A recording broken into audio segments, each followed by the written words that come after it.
What's up, guys? Welcome to Rockaway Beach, New York City.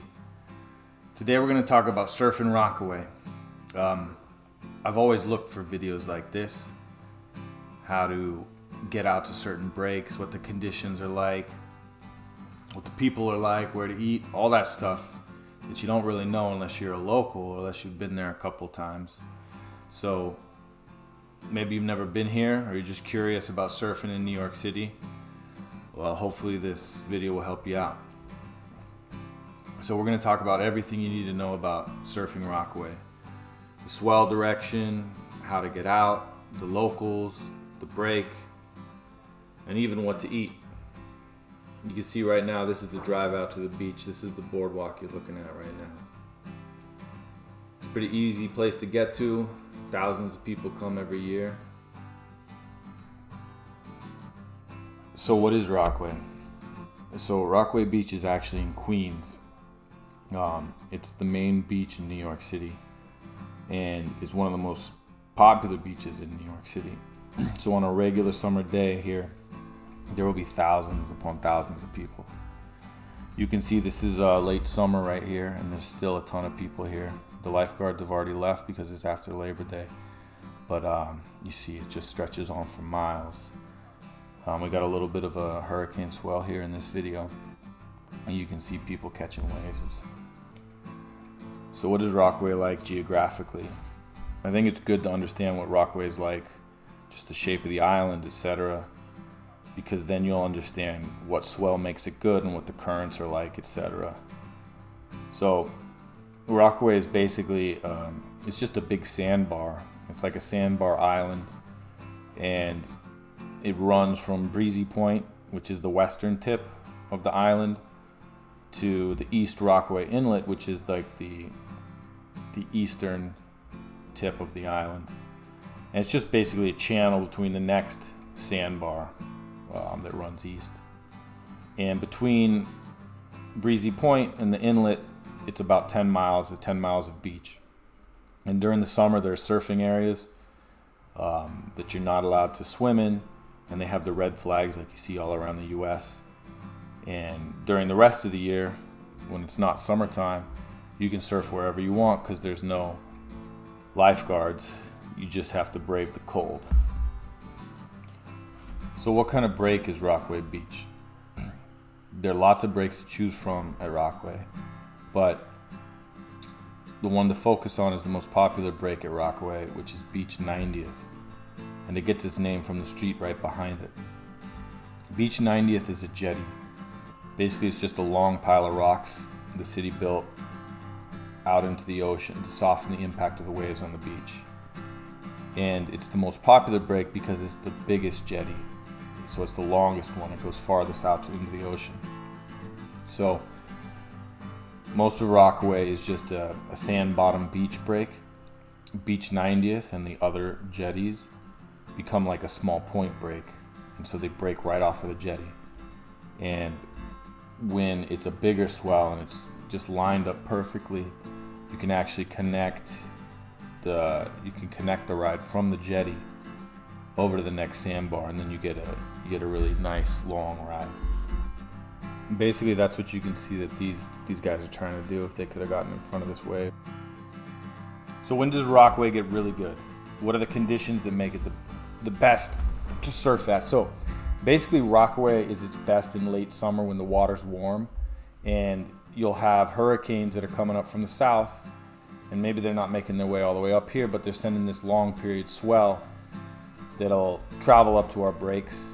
And then you have this nice combination of warm water, pretty warm weather, and this long period swell, and you can almost imagine that you're not in New York City. But that's the cool thing about Rockaway. You are in New York City, and you're probably only 20 minutes from where you live. So let's try to be specific about the conditions for Rockaway that make Rockaway really good. First off is the wind. Obviously, you want an offshore breeze. This is fundamental given that Rockaway is exposed. Rockaway doesn't have any natural wind barriers like some spots. So for Rockaway, offshore is basically northwest. Each jetty is a little bit different, so depending how much the wind is actually deviating from northwest, it might be worth checking out the different jetties.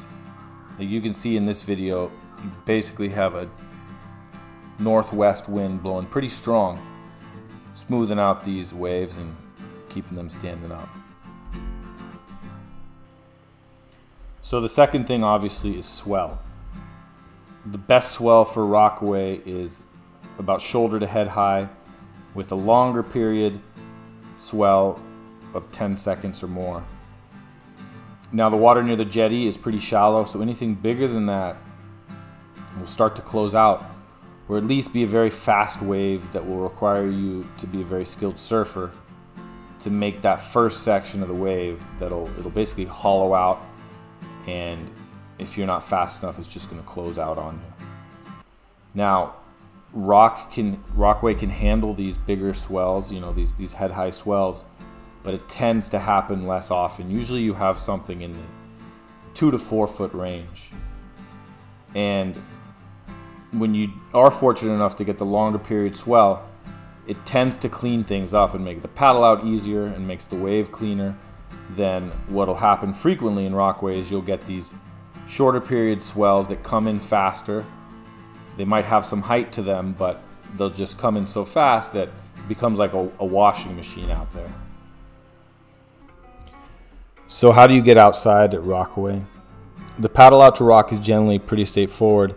As long as you have the basic surfing skills like duck diving and the ability to tell when a set is coming, you should be fine. Sometimes though, there can be a bigger swell and you'll want to use the rip current. Adjacent to the jetty, right to the right of it, there's a rip that gets stronger the bigger the swell. If you wade out right next to the jetty, once a set passes, get on your board and just go with the flow. Just paddle with the rip current, and it'll pull you out faster than you can paddle on your own. You can actually see in this video, the girl is in the rip current and the other guy isn't, and you can just see how much faster she's getting outside than he is. It's a good example of using the rip to get outside.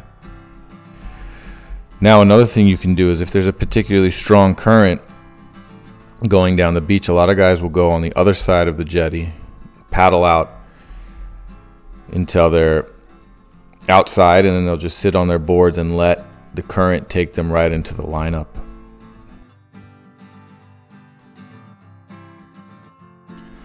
So are there any dangers at Rockaway that you should be aware of when you're surfing?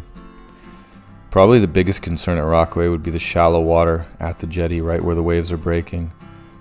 I've personally took a head first wipeout and I hurt my neck pretty bad.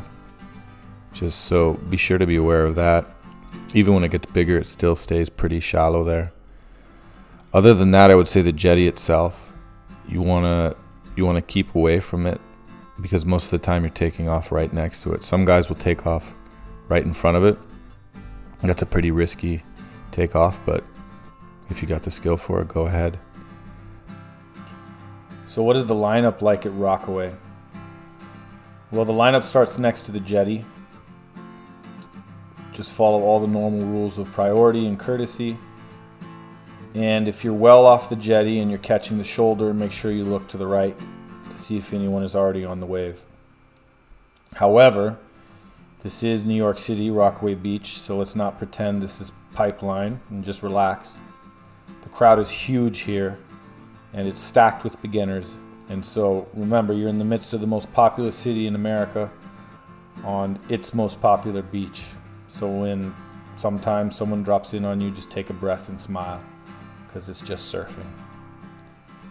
All right. I hope you learned about Rockaway Beach, and I hope you get out there and go surfing.